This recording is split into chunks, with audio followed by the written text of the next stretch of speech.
নমস্কাৰ আজি ক্লাছ 4 পাঠ 5 পানী প্ৰশ্ন উত্তৰ লিখি দেখুৱাইছো নৈ বিল জান-জুৰি নলী নাদ নদীৰ উপৰি পানী আৰু ক'ত ক'ত থাকে নৈ বিল জান-জুৰি নলী নাদ আদিৰ উপৰি পানী বায়ুৰ লগত জীৱৰ দেহত আৰু মাটিৰ তলত থাকে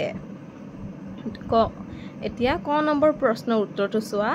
আমি পানী ক'ত ক'ত পাও উত্তৰ হ'ব আমি পানী নৈ বিল জান-জুৰি নলী নাদ পুখুৰী দমকল কুৱা আদিৰ পৰা পাও খ নম্বৰ প্ৰশ্ন চোৱা পানী কি কি অৱস্থাত থাকে উত্তৰ হ'ব জুলীয়া গোটা আৰু গেছীয় এতিয়া চোৱা গ নম্বৰ পানী উতলিলে কেনে শব্দ হয়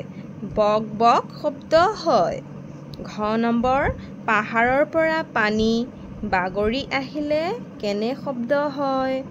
কুল কুলকৈ শব্দ হয়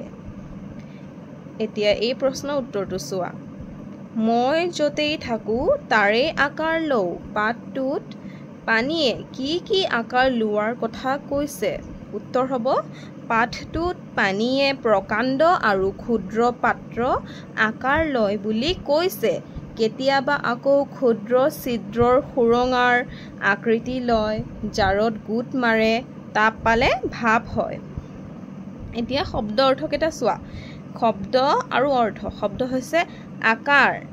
আকাৰ হ'ব অৰ্থ গড় সূক্ষ্ম অতি সৰু ছিদ্ৰ বিন্ধা এতিয়া এইটো শব্দ অৰ্থ অবিৰাম নেৰানেপেৰা সুৰঙা জলঙা ধৰা পৃথিৱী বা ধৰা ধৰিত্ৰী বসুন্ধৰা লিখিব পাৰা এতিয়া চোৱা উত্তৰ দিয়া ক নম্বৰৰ চোৱা পানী ভাপ হৈ কলৈ যায় পানী ভাপ হৈ আকাশলৈ যায় খ নম্বৰ পানী বৰষুণ হৈ কলৈ নামি আহে পানী বৰষুণ হৈ ধাৰালৈ নামি আহে এতিয়া চোৱা বাক্য ৰচনা কৰা অবিৰাম এইকেইদিন অবিৰাম বৰষুণ দি আছে জান-জুৰি বৰষুণ হ'লে জান-জুৰিসমূহ পানীৰে ভৰি থাকে কুল কুল পাহাৰৰ পৰা পানী বাগৰি আহিলে কুল কুল শব্দ হয়